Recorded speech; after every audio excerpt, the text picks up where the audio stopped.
Good morning to all of you. Myself Bhushan sir from West Champaran Bihar. मैं उम्मीद करता हूँ कि आप लोग बिल्कुल अच्छे होंगे, स्वस्थ होंगे, तंदुरुस्त होंगे।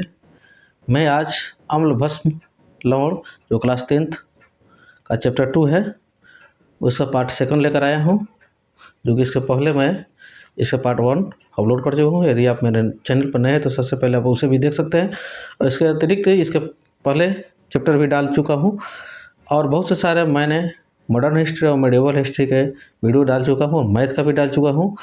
आप उसे भी जाकर देख सकते हैं, और साथ ही साथ मेरे चैनल को सब्सक्राइब कर सकते हैं, बेल आइकन को प्रेस कर सकते हैं, ताकि आने वाला जो भी वीडियो हो आपके पास पहुँचे।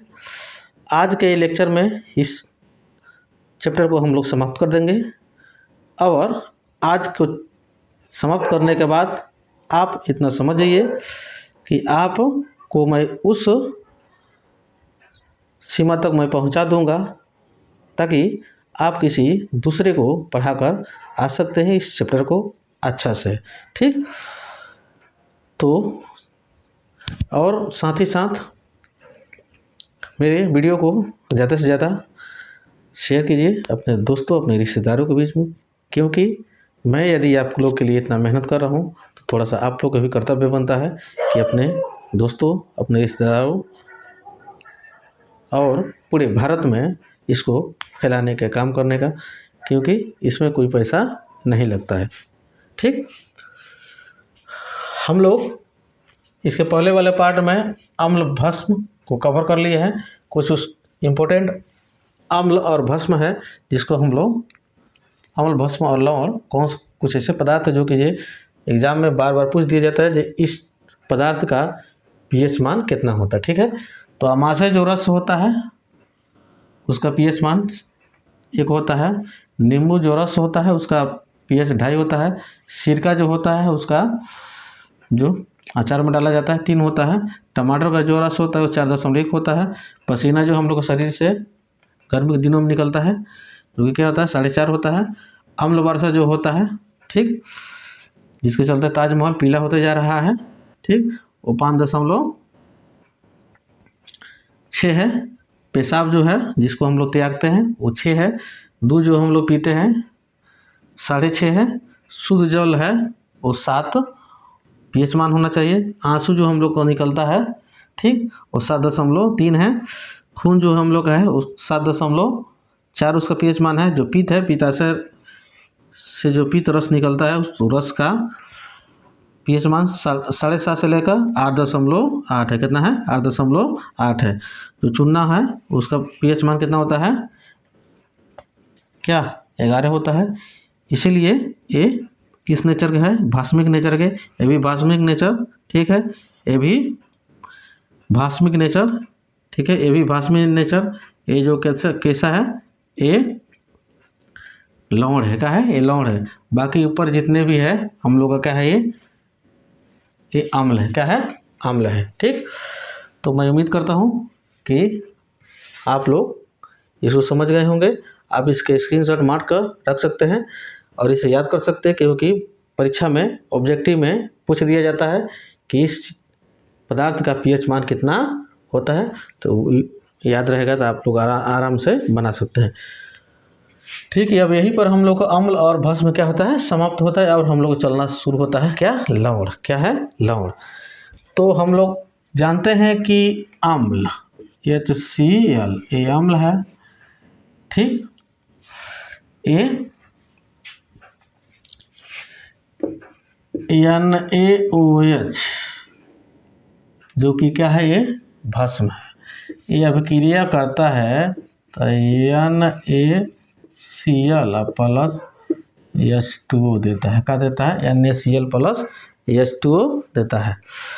तो अम्ल से भस्म के जब अभिक्रिया हम लोग कराते हैं तो क्या बनाता है?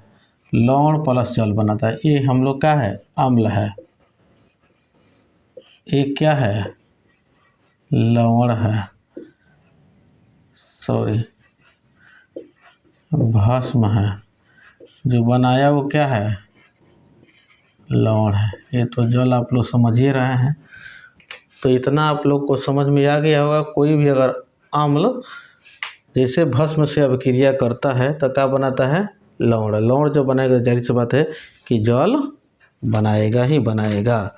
ठीक, अब देखिए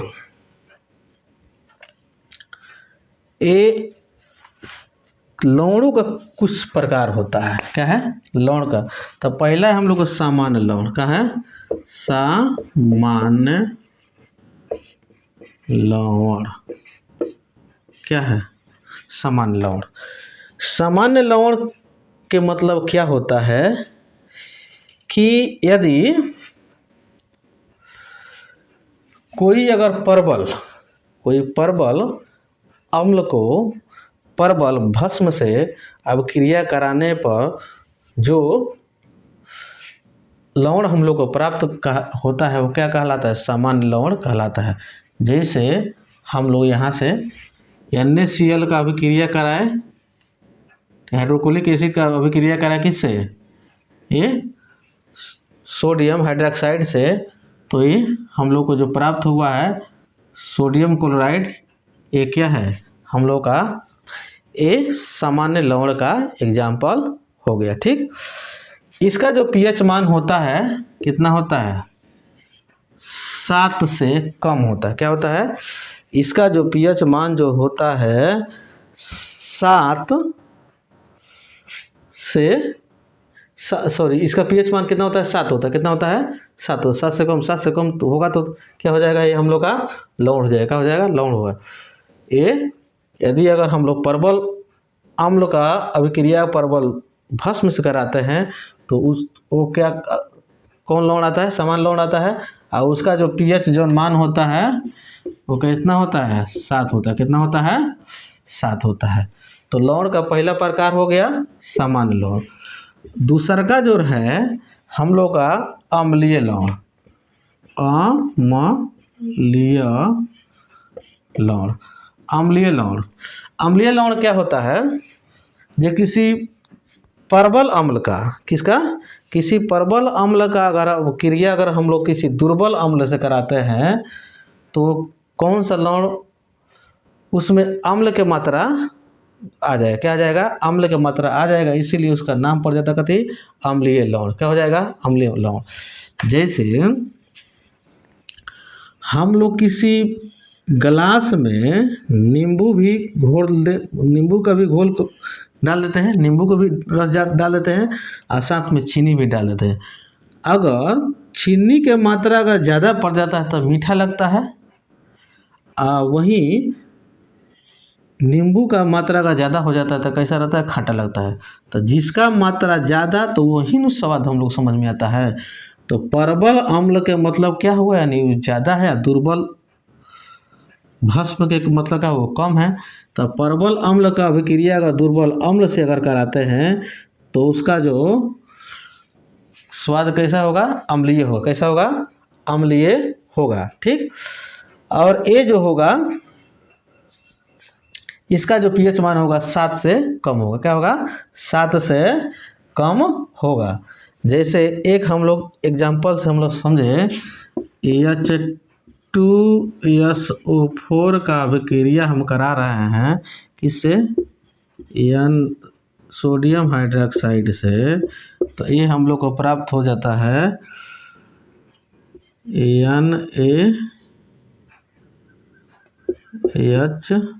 NaHSO4 प्लस जल यानी H2O। ठीक, ये जो कि जो है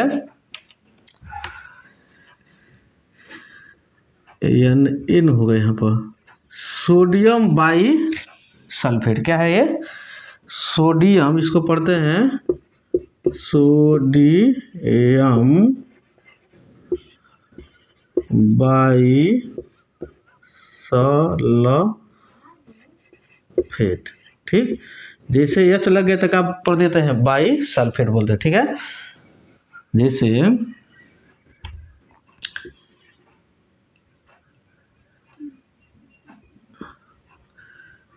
अभी देखिए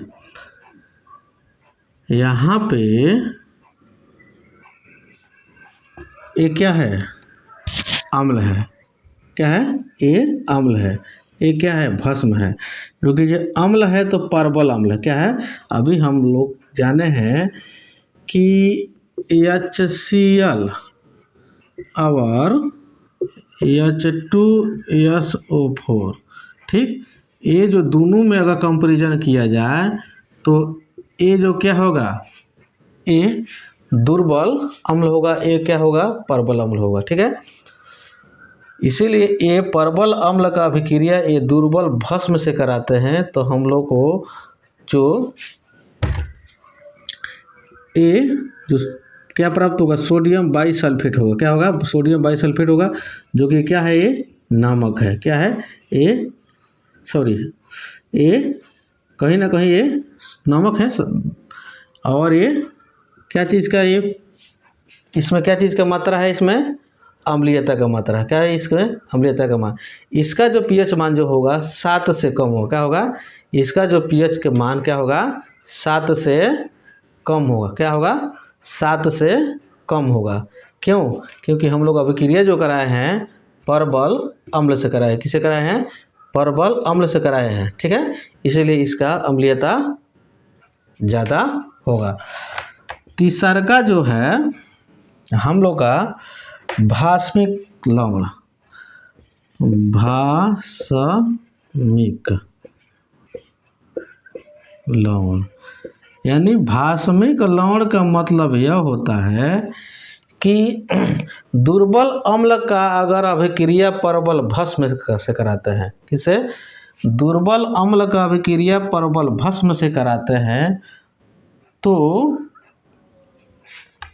जो हम लोग का लवण प्राप्त होगा वो कैसा होगा, भास्मिक होगा। जो लवण जो प्राप्त, जिस तरह यहाँ पर लवण हम लोग प्राप्त हुआ है, किस नेचर का हुआ है, ये अम्लीय नेचर का हुआ, किस नेचर का हुआ है, अम्लीय नेचर का हुआ है, तो नमक ही, लेकिन किस नेचर का है वो, अम्ल के नेचर के, किस नेचर का, अम्ल के नेचर के। क्यों, क्योंकि ये अम्लीय का अम्ल क्या है, प्रबल है, प्रबल है नहीं, और जिससे हम अभिक्रिया कराए हैं वो यानी भस्म, वो क्या है, दुर्बल है, क्या है, दुर्बल है। लेकिन यहाँ पर जो भस्म है क्या है, अम्ल जो है यहाँ पर दुर्बल है, भस्म क्या है, प्रबल है। इसीलिए जो लवण हम लोग प्राप्त होगा कैसा होगा, भास्मिक होगा, कैसा होगा, भास्मिक नेचर का होता है, ठीक। तो मैं उम्मीद करता हूँ कि आपको अच्छा से इस समझ में आ गया होगा। कितने लवण के ये प्रकार, लवण के कितने प्रकार, 3 प्रकार, सामान्य लवण, अम्लीय लवण और भास्मिक लवण, ठीक। अब ये देखिए लवण की कुछ उपयोगिता है, क्या है, लवण के कुछ हम लोग को जीवन में कुछ उपयोगिता है, उसके बारे में हम लोग अच्छा से जान लेंगे तो बेहतर होगा, क्योंकि हम लोग को दिनचर्या में भी काम आ जाएगा और साथ ही साथ हम लोग अपने परीक्षा में अच्छा से अच्छा कर पाएंगे, ठीक। तो एक फार्मूला हम लोग उसी समय से चर्चा करते आ रहे हैं लोग, NaCl, ठीक है, जिसको बोलते हैं सोडियम क्लोराइड, जिसको बोलते हैं सोडियम क्लोराइड, यानी इसी को बोलते हैं साधारण नमक, क्या बोलते हैं, साधारण नमक का क्या है, फार्मूला है, ठीक। तो ये सोडियम क्लोराइड कैसे हम लोग प्राप्त करते हैं, इसके बारे में हम लोग जाने। जैसे सोडियम हाइड्रोक्साइड से अभिक्रिया कराते हैं, कैसे, NaCl, यानी NaCl, HCl से क्या प्राप्त है, सोडियम क्लोराइड प्लस जल प्राप्त होता है, ठीक। तो हम इसको हम लोग एक क्या है, क्रिया विधि है, ये प्रयोगशाला में इसको हम लोग क्या करते हैं, तैयार करते हैं। यदि प्रयोगशाला में अगर हम लोग साधारण नमक यानी सोडियम क्लोराइड को कैसे प्राप्त करेंगे, तो हम लोग को क्या करना पड़ेगा, सोडियम हाइड्रोक्साइड से किससे, ए अम्ल से अभिक्रिया कराना पड़ेगा, तब जाके हम लोग को क्या प्राप्त होगा, ये नमक, साधारण नमक हम लोग को प्राप्त होगा, साथ ही साथ जल भी प्राप्त होगा। लेकिन हम लोग को प्रकृति में समझिए 95%, कितना परसेंट, 95% समुद्रों से, कहाँ से, समुद्रों से क्या नमक प्राप्त होता है, क्या होता है, नमक प्राप्त किया जाता है। ठीक है, कितना परसेंट, 95% समुद्र से पानी लाइए और उसको गर्म कीजिए, गर्म जैसे कीजिएगा भाप बन के क्या हो जाएगा, वो उड़ जाएगा, और क्या उड़ जाएगा, पानी उड़ जाएगा और नमक हम लोग का हो जाएगा, प्राप्त हो जाएगा। ठीक है, अब देखिए एक आता है सेंधा नमक एवं काला नमक। ये जो होता है सेंधा नमक और काला नमक जो होता है, ये ज़मीनों में क्या करते हैं, ज़मीनों में खुदाई करने के बाद ये क्या होता है, ये प्राप्त होता है। ठीक, और उसमें जो का मिट्टी, जो पीली मिट्टी, जो भूरा मिट्टी जो होता है, उसमें अशुद्धि के रूप में क्या रहता है, छिपका रहता है, जिसके चलते जो काला नमक या सेंधा नमक जो कैसा रहता है, भूरा नज़र आता है हम लोग को। ठीक, एक होता है आयोडीन युक्त नमक, क्या होता है, ये जो हम लोग जैसे हम लोग समुद्र से पानी लेकर आए, पानी को गर्म किए, पानी गर्म करने के बाद पानी भाप बन के उड़ गया, नमक हम लोग प्राप्त हो गया। ये जो नमक जो है इसमें आयोडीन की मात्रा नहीं है, तो इसको आयोडीन, क्या है, आयोडीन युक्त, आयोडीन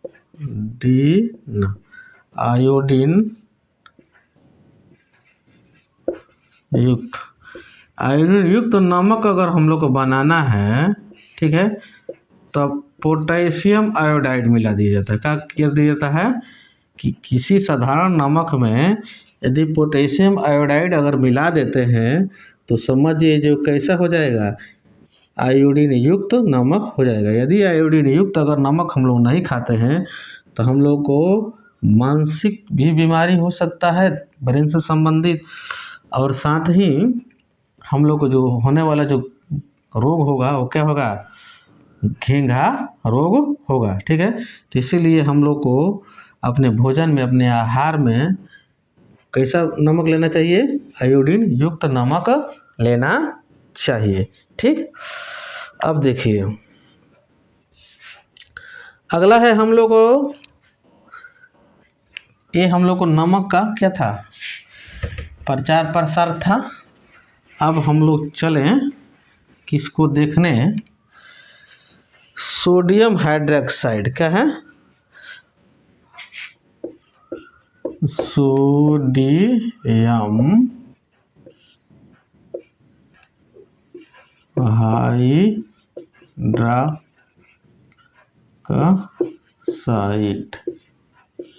हाइड्रोक्साइड क्या है, सोडियम हाइड्रोक्साइड, जिसको बोलते हैं NaOH, क्या हो गया, NaOH, जिसको हम लोग सोडियम हाइड्रोक्साइड को बोलते हैं कास्टिक सोडा, कास्टिक सोडा।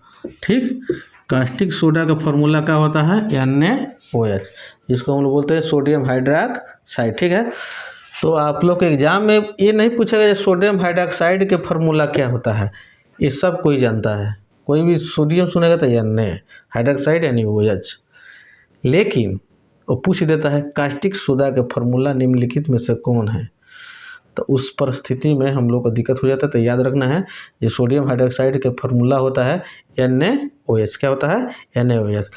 इसको जो है हम लोग कैसे प्राप्त करेंगे, ये सोडियम हाइड्रोक्साइड कैसे हम लोग प्राप्त करते हैं, इसको हम लोग जानने का प्रयास करें।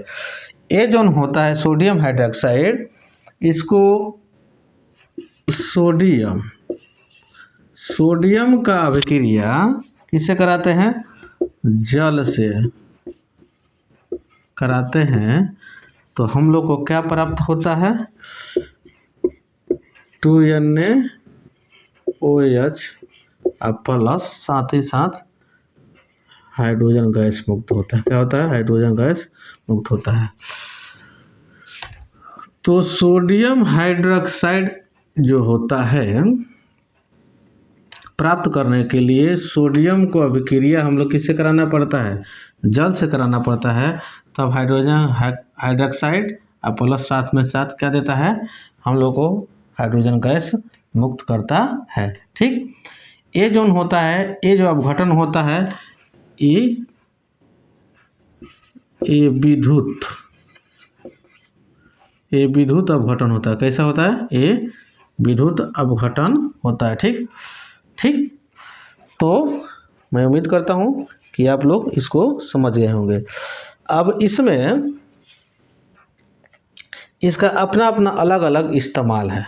ठीक, जैसे सोडियम हाइड्रोक्साइड का उपयोग क्या है, सोडियम जैसे NaOH का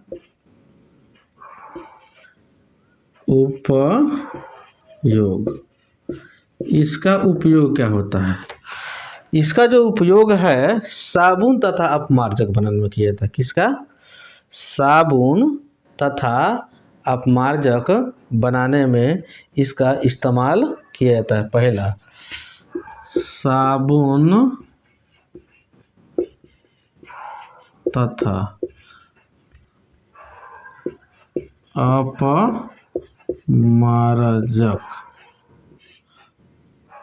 अपमार्जक बनाने में, पहला हो गया। दूसरा जो है क्या चीज़ में, कागज बनाने में, कागज बनाने में। तीसरा जो है, तीसरा ये प्रयोगशाला में अभिकर्मक के रूप में, प्रयोगशाला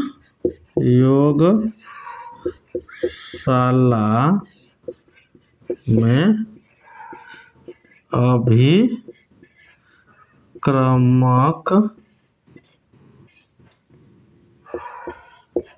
के रूप में। ठीक, ये सोडियम हाइड्रोक्साइड का उपयोग साबुन तथा अपमार्जक बनाने में, कागज बनाने में तथा प्रयोगशाला में अपमार्जक के रूप में इसका इस्तेमाल किया जाता है। उसके बाद में क्लोरीन क्या आता है, यदि हाइड्रोजन गैस क्या आता है, हाइड्रोजन जो गैस है इसका जो उपयोग है क्या क्या चीज़ में किया जाता है। इसका जो है वनस्पति जो तेल होता है उससे, जो डालडा जिसको बोलते हैं, डालडा बनाने में इसका इस्तेमाल होता है। किसका, हाइड्रोजन गैस का। दूसरा का इसका इस्तेमाल कथी है, अमोनिया बनाने में। क्या चीज़ है, हाइड्रोजन का इस्तेमाल होता है अमोनिया बनाने में। क्या होता है, हाइड्रोजन का इस्तेमाल होता है क्या चीज़ में, अमोनिया बनाने में। तो 2 हाइड्रोजन का उपयोग आप लोग समझ गए होंगे। तीसरा का है क्लोरीन का उपयोग। क्या चीज़ में,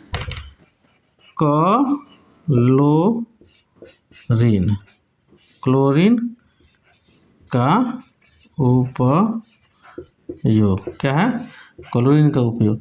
तो क्लोरीन के उपयोग से क्या मतलब यह होता है, तो क्लोरीन का उपयोग कपड़ों तथा कागज को विरंजित करने में, कपड़ा तथा कागज विरंजित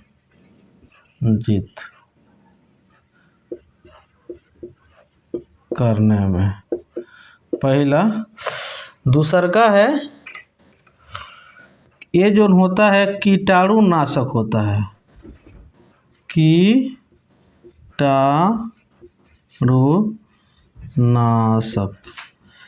यदि पानी में अगर हम लोग क्लोरीन को छोड़ देते हैं तो जो भी उसमें कीटाणु होगा ना उसको क्या करता है, ये मार देता है। ठीक, तीसरका इसका इस्तेमाल यहाँ पर लिख देते हैं। तीसरका जो इस्तेमाल है इसका होता है विरंजक चूर्ण में, विरंजक चूर्ण में। ठीक है, 3 ठो इस्तेमाल है कपड़ा तथा कागज को विरंजित करने में। यानी विरंजित का मतलब यह होता है कोई भी अगर रंग किसी कपड़ा पर चढ़ा हुआ है, अगर इस क्लोरीन गैस को अगर छोड़ देते हैं तो उसका रंग क्या हो जाएगा, खत्म हो जाएगा, और दूसरा रंग हम लोग उस पर क्या कर सकते हैं, चढ़ा सकते हैं। ठीक, पहला हो गया। दूसरा का हो गया, एक पानी में अगर कोई कीटाणु वगैरह है तो उसको भी हम लोग क्लोरीन गैस छोड़कर, ठीक है, उसको हटा सकते हैं। उसके बाद से विरंजक चूर्ण के रूप में भी इसका इस्तेमाल किया जाता है। तो मैं उम्मीद करता हूँ कि आप लोग ये सोडियम हाइड्रोक्साइड के जितने भी गुण हैं आप लोग अच्छा से समझ गए होंगे, इसको कैसे बनाया जाता है, उसका उपयोग क्या क्या होता है। ठीक, अगला है हम लोग को क्या,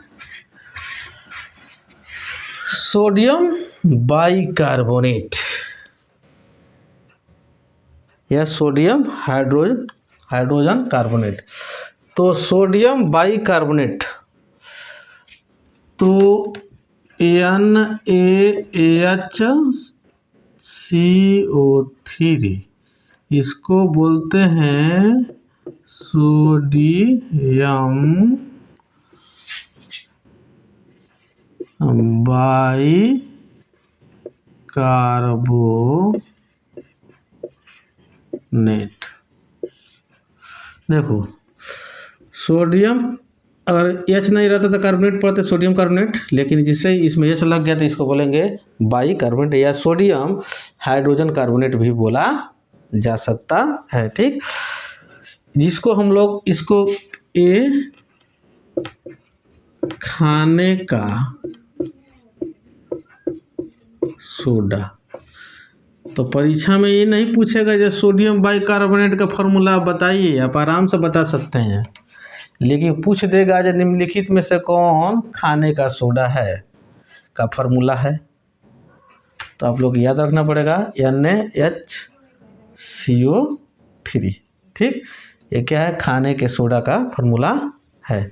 ठीक, अब देखिए इसको हम लोग कैसे प्राप्त करते हैं। ठीक है, जैसे सोडियम क्लोराइड का अभिक्रिया जल प्लस अमोनिया यानी HN3 plus carbon dioxide CO2 से अभिक्रिया जब कराते हैं तो NaH4Cl प्लस में हम लोग को दे देता है NaHCO3। ठीक, जब हम लोग किस अम्ल से, ठीक सॉरी ये क्या है, लवण है, जल है, अमोनिया है, कार्बन डाइऑक्साइड है, ये चारों से जैसे हम लोग अभिक्रिया कराते हैं तो हम लोग को अमोनियम क्लोराइड है, ये क्या है, अमोनियम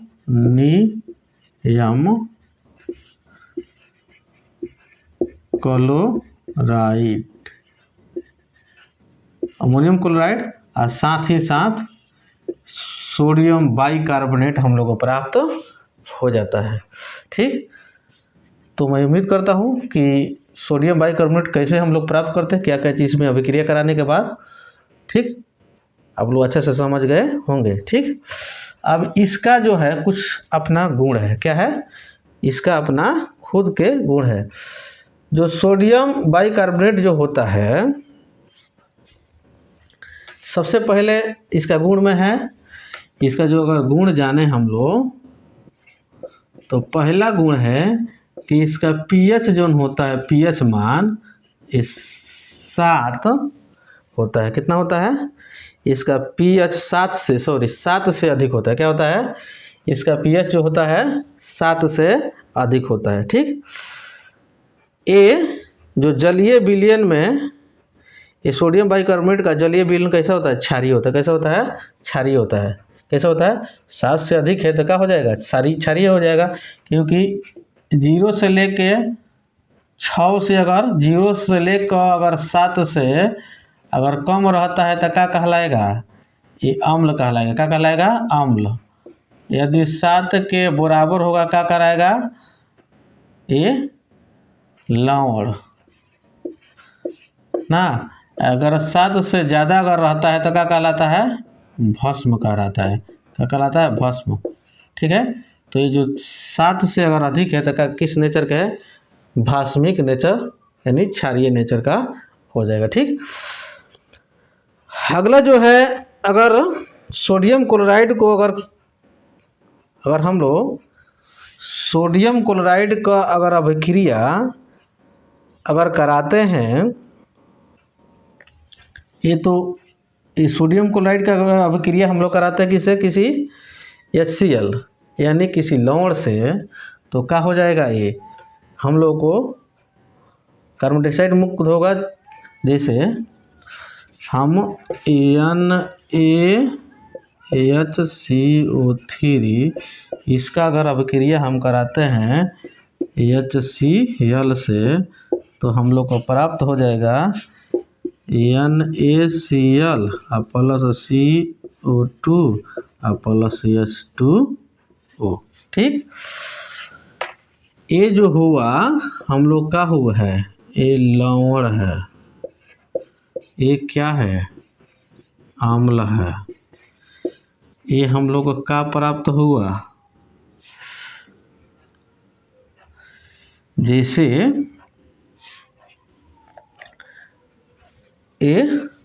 हम लोग इसका अभिक्रिया कराए तो हम लोग का प्राप्त हो गया? ये लवण प्राप्त हुआ। क्या हुआ? लवण हुआ, और साथ ही साथ कार्बन डाइऑक्साइड गैस मुक्त हुआ, साथ ही साथ हम लोग का हुआ? जल प्राप्त हुआ। क्या हुआ? जल प्राप्त हो गया। ठीक है, सॉरी, ये लवण नहीं है, मिस्टेक से लिखा गया। ये क्या है? भस्म है। क्या है?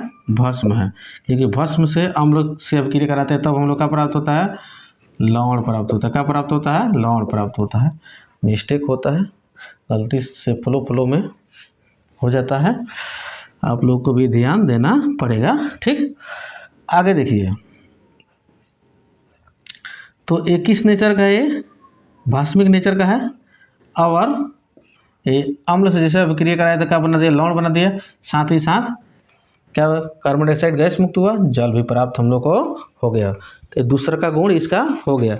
दूसरा का जो है सोडियम बाइकार्बोनेट को जैसे हम लोग गर्म करते हैं, क्या करते हैं?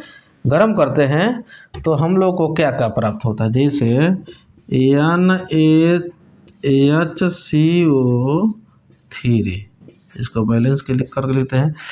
ये प्राप्त होता है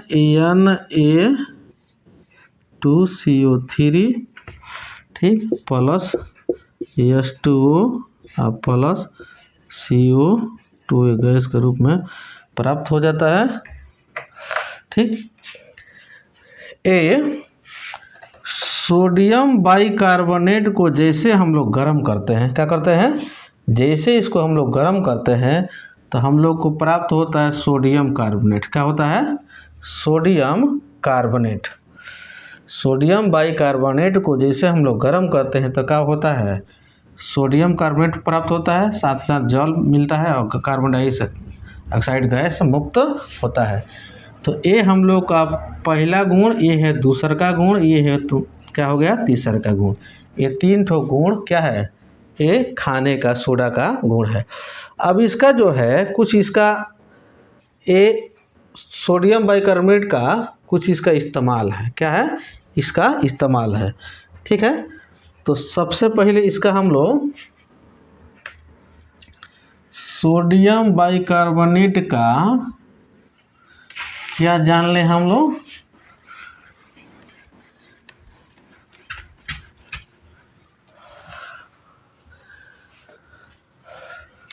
NH, इसका कुछ प्रयोग जान लें।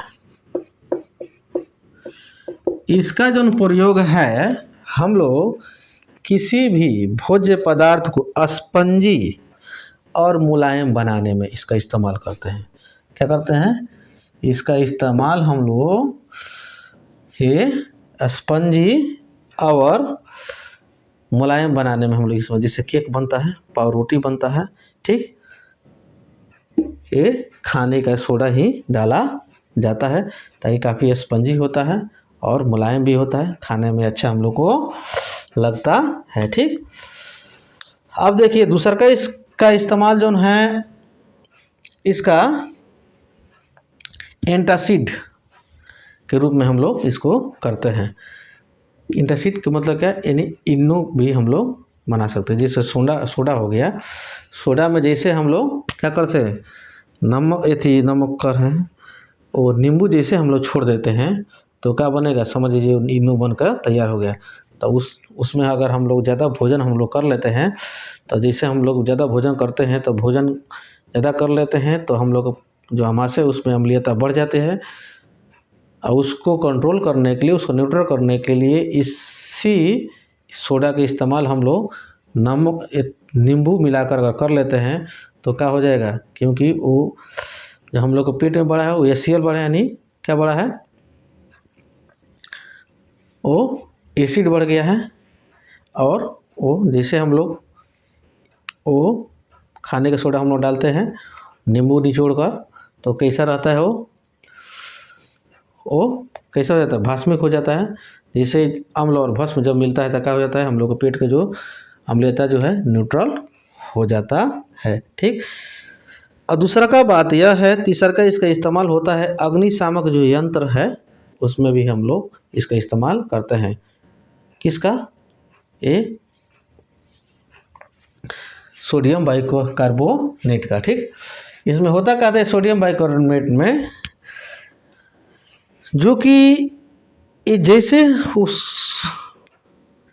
में जब अग्निशामक जो यंत्र जो होता है वो काफ़ी प्रेशर से छोड़ा जाता है, जो कि ये जब छोड़ा जाता है, जो वायुमंडल में जैसे ही आता है तो एक कार्बन डाइऑक्साइड गैस मुक्त करता है। क्या करता है? कार्बन डाइऑक्साइड गैस मुक्त करता है। जैसे एग्जाम्पल से हम लोग समझे, NaHCO3 का अभिक्रिया H2SO4 से कराए तो क्या बना दिया हम लोग को,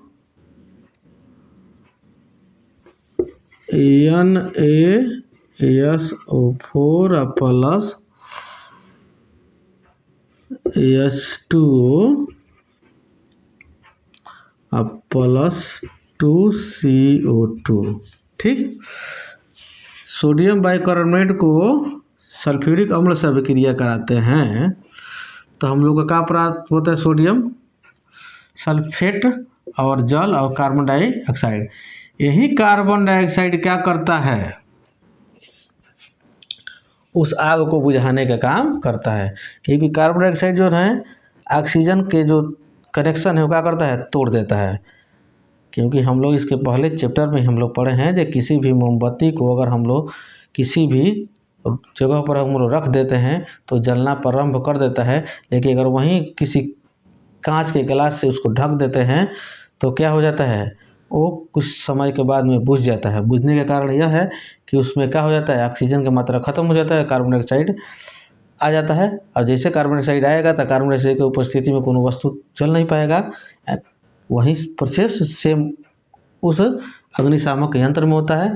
जैसे वहाँ पर वो छोड़ा जाता है तो पानी में क्या युक्त रहता है, कार्बन डाइऑक्साइड सोडियम बाइकार्बोनेट भी रहता है।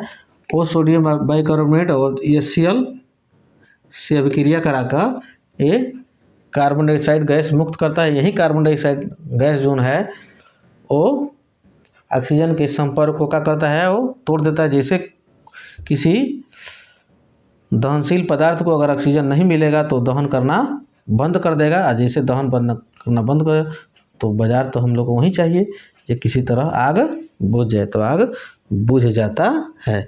ठीक, तो मैं उम्मीद करता हूँ कि आप लोगों को अच्छा से समझ में आ गया होगा। जो सोडियम बाइकार्बोनेट को इस्तेमाल 3 ठो हम लोग समझें। तीनों समझ में आ गया होगा। ठीक, अगला है हम लोग को सोडियम कार्बोनेट या धोने का सोडा। Sodium carbonate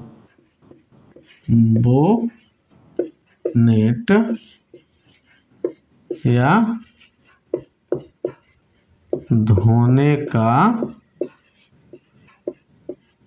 soda. ठीक, तो NaCO3 इंटू 10H2O। ठीक, जो सोडियम कार्बोनेट रहता है और साथ में जल का 10 अणु मिलकर क्या बना देता है, ये धोने का सोडा का फार्मूला बना देता है। तो सोडियम कार्बोनेट का फार्मूला सबको जानता है, किसी से भी कहा जाएगा तो बना सकता है, लेकिन वो पूछ देता है एग्जाम में, क्या पूछता है, धोने का सोडा पूछ देता है। तो याद रखना पड़ेगा जब धोने का सोडा का फार्मूला क्या होता है, तो सोडियम कार्बोनेट और जल के 10 अणु मिला दिया जाएगा, बस क्या हो जाएगा, सोडियम कार्बोनेट का ये फार्मूला बनकर तैयार हो जाएगा। ठीक, अब देखिए ये इसको कैसे प्राप्त करते हैं, अभी हम लोग लिखे हैं, पढ़े हैं, NaCl plus H2O plus CO2 plus HN3। ठीक, NH3 यानी अमोनिया को जैसे हम लोग अभिक्रिया कराते हैं तो हम लोग को क्या प्राप्त हो जाता है, सोडियम बाइकार्बोनेट यानी NH4Cl प्लस सोडियम बाइकार्बोनेट। ठीक, ये होता है हम लोग को अमोनियम क्लोराइड यानी अमोनियम क्लोराइड। ठीक, सोडियम क्लोराइड, जल, कार्बन डाइऑक्साइड और अमोनिया, एक 3 ठो में जैसे 4 ठो में जैसे हम लोग अभिक्रिया कराते हैं तो हम लोग को प्राप्त होकर चल आता है क्या, सोडियम बाइकार्बोनेट। क्या प्राप्त होता है, सोडियम बाइकार्बोनेट। अब इसका भी अपना क्या है, होता है गुण होता है, क्या होता है, इसका भी अपना गुण होता है। अब गुण में क्या होता है, तो पहला गुण हम लोग जानने का प्रयास करें। पहला गुण यह कहता है कि किसी भी सोडियम बाइकार्बोनेट, किसी भी सोडियम कार्बोनेट को ये जलीय विलयन कैसा होता है, क्षारीय होता है। पहला क्या होता है, सोडियम कार्बोनेट का जलीय विलयन कैसा होता है, क्षारीय होता है। दूसरा का जो है सोडियम कार्बोनेट अम्ल से अम्ल को क्या करता है, उदासीन करता है, यानी अम्ल से जैसे अभिक्रिया करेगा तो क्या हो जाएगा, न्यूट्रल हो जाता है। और तीसरा का जो है और साथ ही साथ कार्बन डाइऑक्साइड गैस मुक्त करता है। तीसरा का जो है सोडियम बाइकार्बोनेट का जो ये तीव्रता से गर्म करने पर क्या होता है, सोडियम कार्बोनेट बनाता है। 3 ठो हम लोग का क्या हो गया, इसका सोडियम बाइकार्बोनेट का ये क्या हो गया, गुण हो गया। ठीक, अगला है हम लोग को धोने का सोडा। जो धोने का जो सोडा जिसको सोडियम बाइकार्बोनेट हम लोग पढ़ रहे हैं, इसका क्या है, इसका इस्तेमाल है। तो इस्तेमाल नंबर 1 देखिए, पहला इस्तेमाल यह है जो इसका इस्तेमाल हम लोग कपड़ा को धोने में, कपड़ा धोने में, मान लो सरफ है तो कपड़े में धो लाएगा। दूसरा का इस्तेमाल जो है इसका प्रयोगशाला में, प्रयोगशाला, अभिकर्मक अभिकर्मक के रूप में इसका इस्तेमाल करते हैं।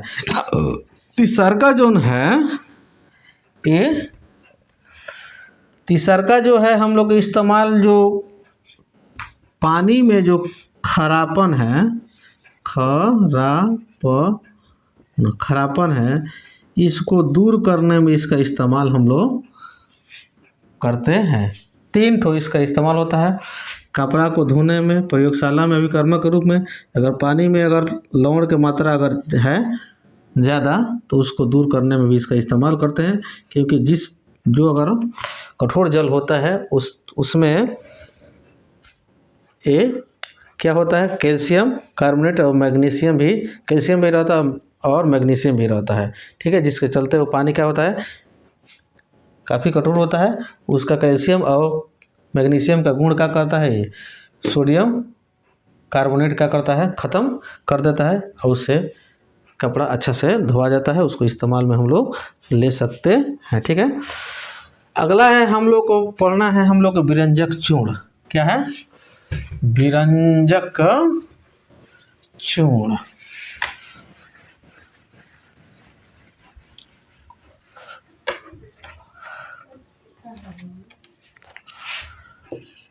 विरंजक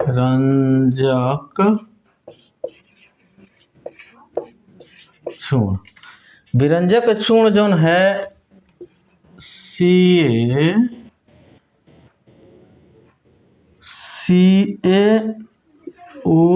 CaOCl और Cl, ये उसका फॉर्मूला है। या आप इसको CaOCl2 भी लिख सकते हैं, इसको भी इस तरह लिख सकते हैं। ठीक है, ये क्या चीज़ का फॉर्मूला है, विरंजक चूर्ण का फॉर्मूला है। अब विरंजक चूर्ण का ये फॉर्मूला है तो इसको हम लोग जाने जे विरंजक चूर्ण कैसे हम लोग प्राप्त करते हैं। जैसे कैल्शियम हाइड्रोक्साइड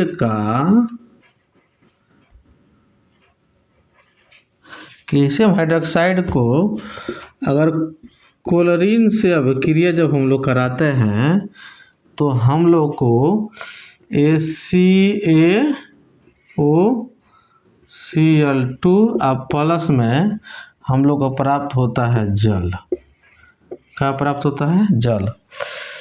ये जो है हम लोग को विरंजक चूर्ण को प्राप्त करने का क्या है, ये विधि है। जैसे कैल्शियम हाइड्रोक्साइड से अभिक्रिया कराते हैं क्लोरीन का तो क्या बनाता है, विरंजक चूर्ण देता है, साथ ही साथ हम लोग क्या देता है, जल देता है। ठीक, अब विरंजक चूर्ण का इस्तेमाल क्या है।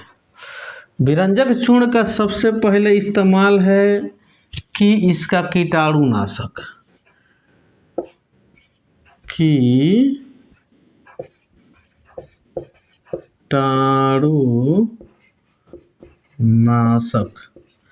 कीटाणुनाशक के रूप में।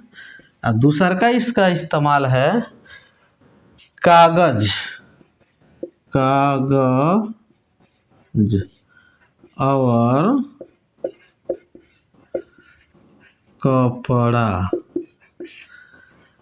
कपड़ा को विरंजित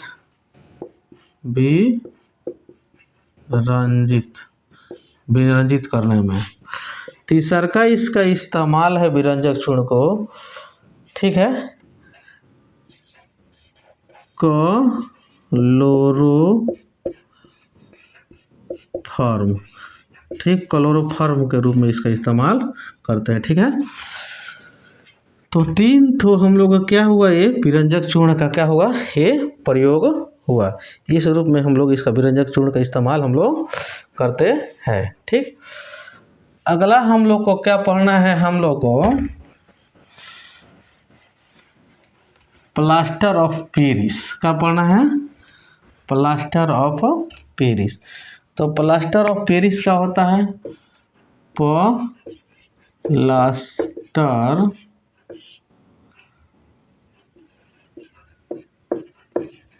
ऑफ पेरिस, जिसको शॉर्ट फॉर्म में बोलते हैं POP। क्या बोलते हैं? शॉर्ट फॉर्म में बोलते हैं, क्या बोलते हैं? POP। इसका फॉर्मूला होता है CaSO4 का होल ट्वाइस और H2O। ये हम लोग का क्या हुआ? प्लास्टर ऑफ पेरिस का फॉर्मूला हुआ। या इसी को हम लोग लिख सकते हैं CaSO4 × 1/2 H2O। ठीक, ये इस तरह भी हम लोग इसको लिख सकते हैं। क्या है? दोनों को दोनों प्लास्टर ऑफ पेरिस का फॉर्मूला हो गया। ठीक है, अब देखिए प्लास्टर ऑफ पेरिस जो होता है ये कैसे हम लोग प्राप्त करते हैं? तो C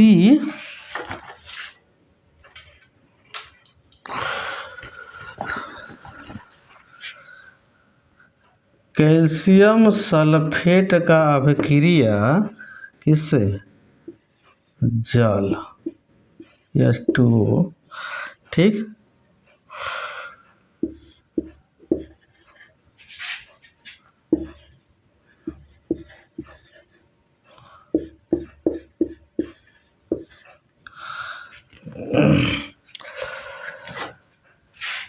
जब कैल्शियम सल्फेट को जल के साथ 120 कहते हैं ना 120 डिग्री पर जब इसको क्या करते हैं? गर्म करते हैं। क्या करते हैं? 120 डिग्री पर जब इसको गर्म करते हैं तो हम लोग को POP का फार्मूला यानी प्लास्टर ऑफ पेरिस यानी कैल्शियम फॉस्फेट और जल प्राप्त होकर चला आता है। तो मैं उम्मीद करता हूँ जो प्लास्टर ऑफ पेरिस का फार्मूला कैसे तैयार होता है आप समझ गए होंगे। अब इसका कुछ इस्तेमाल है प्लास्टर ऑफ पेरिस का। पहला इसका इस्तेमाल यह है कि इसको जो मूर्ति वगैरह बनाने में, ठीक है, मूर्ति बनाने में इसको सबसे अच्छा से इसका मूर्ति बनाने में। ठीक, दूसर का है इसका कोई अगर हड्डी टूट गया, ठीक है, तो उसका प्लास्टर करने में, प्लास्टर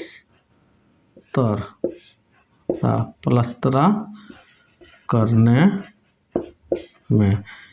किसी का हड्डी अगर टूट जाता है, हाथ का पैर का कहीं भी टूट जाता है, तो इसी POP यानी प्लास्टर ऑफ पेरिस का इस्तेमाल किया जाता है। तीसरा का हम लोग को घरों में, घर में POP होता है ना, लोग कहते हैं POP कराना है। ठीक, तो घरों में भी इसका इस्तेमाल हम लोग करते हैं POP का। ठीक है, तो